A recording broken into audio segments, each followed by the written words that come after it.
the city's been down and it found a way to get up.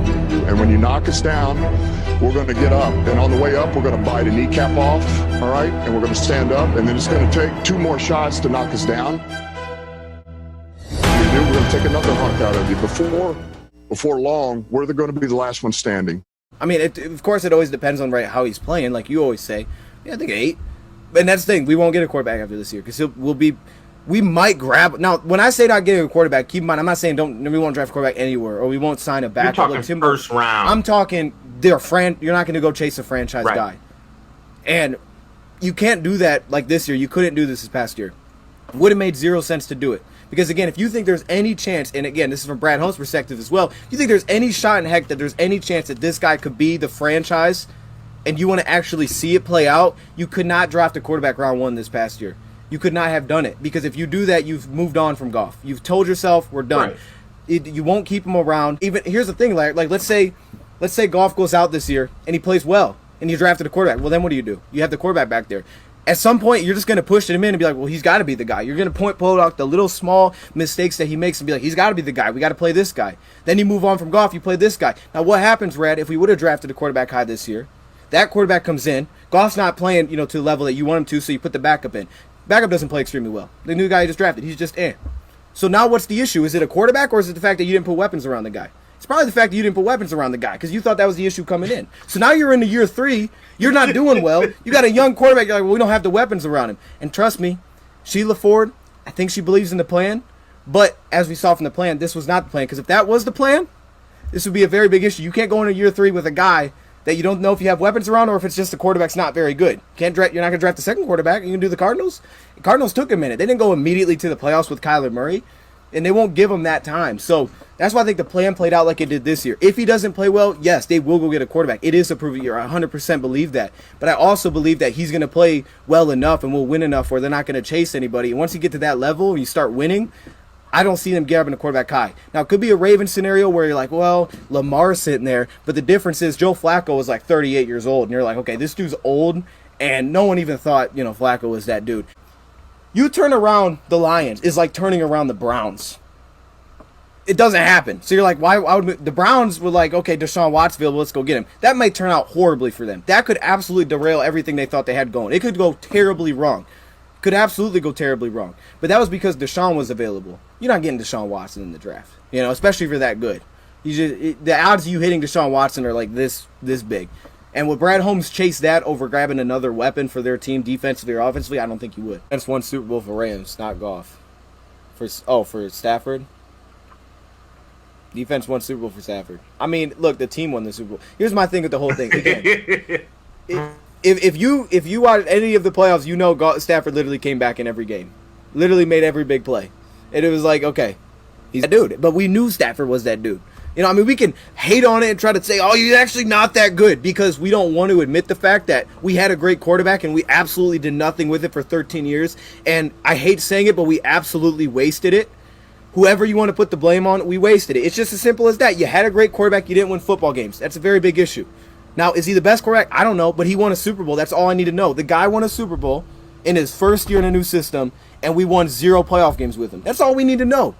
So we take that however we want to take it, and we got to learn from that. We have to learn from that whole situation. That's not to say Goff is Stafford. I don't believe he's Stafford at all. They play completely different. We can still learn from that situation. Be like, look, we had a guy that won a Super Bowl elsewhere. We had a guy that a head coach, as much as the whole disaster was with him and Goff, and I think they just needed that change, that a guy sitting there after, because again, everything was great, fine, dandy after 2018. He's like, I'm gonna give him an extension. I'm going to extend this guy for 4 years. We just won a Super Bowl. Why not? He's got 2 years left. Who cares? I've seen enough.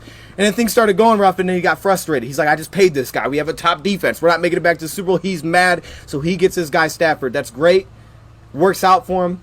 Glad for them. But we got to learn from that because there was a guy that was willing to give up 2 first-round picks for this guy, give up that quarterback that he gave under $40 million to go win a Super Bowl. So we got to take that. It stinks, but we take it. It is what it is. You learn from it. If we just sit here and say, well, you know what? It actually, Stafford wasn't good. Somehow it just worked out there. then I think we're just missing the whole point, man, because we're going to keep getting focused on what's not the issue. You got to build a team, man. Can we finally build a team? And Sheila Ford, I think, has finally put us in that position to do it. She's taken on the challenge to say, I'm fixing this. I'm hiring the people. Because I always say it like, we blame Patricia and Bob Quinn. Look, Patricia was terrible. What was he doing?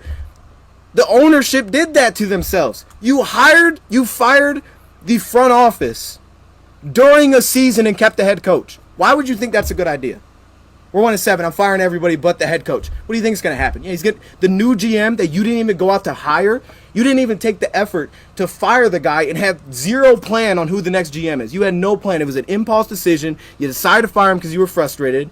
So you fired him. You had no plan. You say, okay, who should we go get? We'll go get Bob Quinn. Okay, Bob Quinn gets his guy. That's going to happen because you had no plan. You didn't have an idea of what you were doing. You just waited until someone told you what to do. You know what I'm saying, right? Like, it's crazy. You did that to yourself. The ownership, you did that to yourself. You lost for yourself. I'm with you. I'm with you, baby back ribs. You gotta take responsibility for that, man. You've been going hamburglar today. It's crazy. I like it. He's been going hamburglar today. Hey, you think about what Green Bay did when they first turned it around, and this is in the book I'm reading, but they first turned around. Green Bay is now, when you think of Green Bay, right, you think of playing on the road in Green Bay. Isn't the thought always like, oh man, it's gonna be cold there. You don't want to play in Green Bay. Everybody's looking, man, I hope we play them early in the season on the road. That's what teams always look for. But it used to be, no one wants to go to Green Bay. There's nothing here to do. That was not like a known thing of that team, but they changed it to where the narrative is now, you don't want to go to Green Bay. Like, that's literally a home field advantage for them.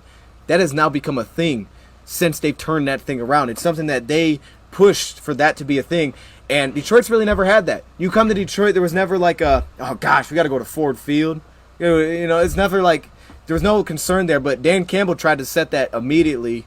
You're coming here, you know, you're going to get the kneecaps bit off or whatever, but we're also going to show that on the field and we're going to reflect that because we're going to go for it on any fourth down and short. We're going to be super aggressive no matter what the situation is. I mean, the first game of the season, you're going for it on fourth down on your own side of the field. Every game, they're going for it on fourth down. Even the Cardinals game. I'm watching it. I forgot they did this. They were up 10-0 in field goal range right before half, and he goes for it on 4th and 1.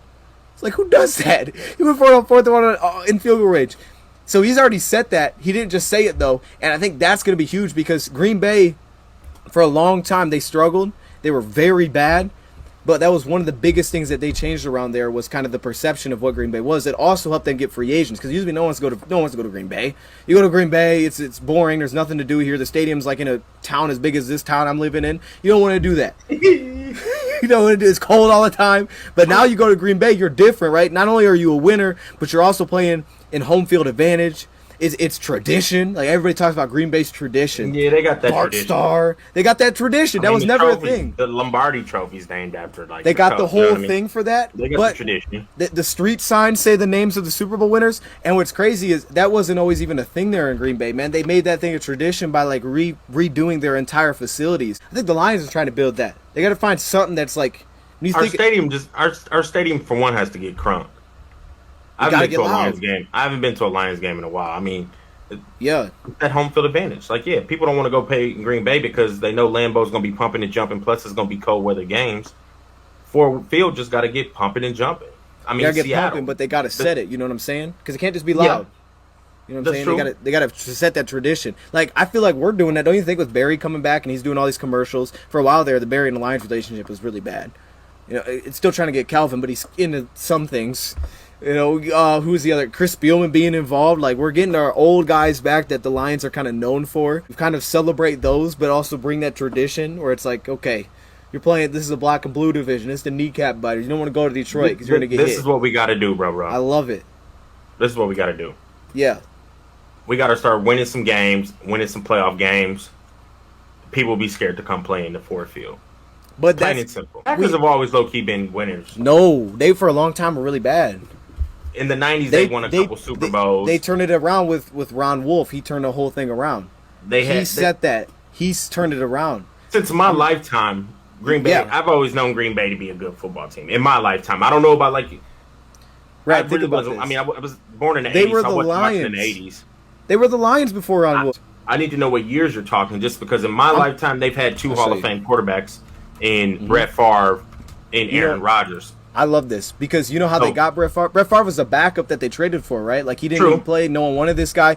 That was, again, Ron Wolf, that he loved him when he was coming out. He did this draft profile. No one wanted him. He ended up giving a second-round pick for the guy to go get him. But, yeah, for a while, they were bad. They were like the Lions and the Browns. But they got that turn. Let me show you. Here, let me go to their records all time. We need to be like the Seattle Seahawks. They stadium, the 12s. That's what they need to do. Raise that 12 flag up. Them boys be crunk. I've been to a game there. Your ears hurt. You got to cover your ears on something. You did say that. You said it was crazy. The Seattle stadium be pumping and jumping. That's how it needs to be. And what you do, you got to win some games. You got to win some playoff games. We got to have some superstars. Right now, we don't really have that sure superstardom. The biggest star on our team right now is probably what, T.J. Hawkinson. Yeah, but we don't have superstars. You're right. We didn't have that guy to kind of come around. They got Reggie White to be that guy for them. And they weren't, like, if we signed the biggest free agent on the market, it's rare. It's like, how do we get that guy? Especially if we didn't have the connection with us. Because that guy's not going to come to Detroit. He doesn't want to be here. Everybody's like, no one wants to play in Detroit. But they get Reggie White. But remember, the year they got to Reggie White was after they just went 9-7. So they were already, they had that good year. They turned it around when they got their new coach in there. Because with Infante, here's what their records. They were 4-12. Then they had the 10-6 season. And then they went 6-10, 4-12. They were that bad team. It was like no one wants to be there. They lose all the time. They had a very long stretch of 5-9-1 before that. And then they turned it around, got the new head coach in there, 9-7, 9-7, 9-7, 11-5, 13-3, 13-3, 11-5. They haven't looked back since, really. They've been dominant since then because they brought Brett Favre in. He started to become kind of like the face of that team, which hopefully Goff can become that, where it's like, you know, it didn't work out there. He could become the face because, I mean, no one gave Brett Favre a chance. He was a backup. It's like no one gave him a shot. Right? Like, look, the Rams did that. They the first year with McVay, they win. Then they get those big free agents. What you said earlier, we want to go sign those big name playmakers.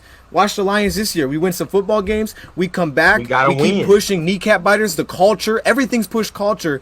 Now you just won some games. These big name free agents, like, I might come to Detroit. But how do you win? You have to build the culture to win. You know what I'm saying? He's building a good culture. Like, facts. Yes, that's why we're turning this around. Yes. That's why we're turning around. He's following the blueprint. Interviews show that. Yes. Like, he's building a good culture. People want to come be a part of this locker room. People notice that we battled in every game. Like, we talk about kneecap biters. Like, we got to keep pushing and riding with that. Like, that's the culture here, man. You want to come here and teams, you know, Detroit versus everybody, that's always kind of been a saying. But, like, you really got to, like, show it. You showed it by how aggressive they were. Like, if you say Detroit versus everybody were kneecap biters, and then you put in your backup quarterback in the second half because you're down by 20, it's like, I'm not going there. They don't care. You know what I'm saying? Like, they're not that. we're gonna settle for the field goal. I'm mad. I thought they should have took the field goal right for Chicago, and probably should have, but he went for it. And it's like, you know what? I mean, you got to respect it because that's what he set out to say. This is what we're gonna be about, and he's like, all right, we're gonna go for it. So we didn't get it, but it's that aggressiveness that players will have to look at and be like, oh snap, they are that team. They're gonna go for it. See how they did it, right? You got to take a look at how they did it. It's smart. They won for a long time. Let's take a look at how Cincy did it. Let's just Cincy flipped from. But did Cincy do it? Cincy had a good record. But what? Cincy was the fourth pick the year before, and he first picked the year before that. I agree. They were great last season. But the question is, does that sustain?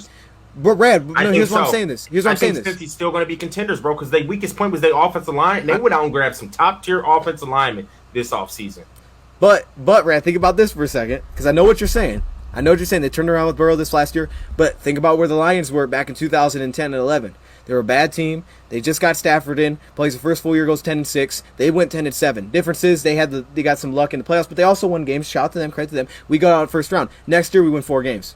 So we didn't sustain it, and I had to believe fans were coming to 2012 like, oh my gosh, we were 10-6, we got better, or whatever it was. I don't know what the heck was going on with the team at that point, but we got better, and we just won 4 games. So we were like this. We didn't have that sustained. So does Cincinnati sustain it? I know they're putting up a practice facility that's indoors now, which would hopefully help them. Protect Burrow. He was getting hit a lot, and they were still winning games.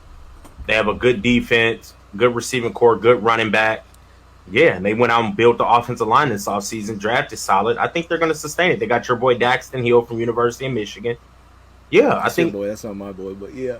You're right. I like Daxton Hill. No, I say that because I know Dan Campbell was like, look, we want to be like the Saints. We want to be consistent winners. And pieces are changing all the time, but we still saw the Saints last year be extremely competitive with Jameis Winston, right? So it's like, Cincinnati, they peaked up. Will they keep with it? We'll see. But those teams like the Saints that every year are winning 9 games, the Patriots, the Packers, like how did they do it?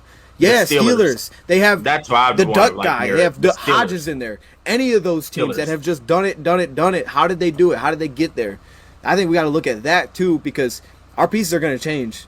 You know what I'm saying? Like you even said it. You don't think Goff's going to be here a year from now. So you might have that turnover at quarterback, but can you consistently win? We'll see. You know what I mean? Because Burrow, he might look like he have the O-line on paper, but that O-line could be garbage. I don't know. That O-line could be trash, right? Jamar Chase might fall back down to earth and not be ridiculous like he was last season. Oh, yeah, we're going to see this sophomore year because now teams are scheming and they watching a lot of film on you. We're going to see what Chase is really going to do.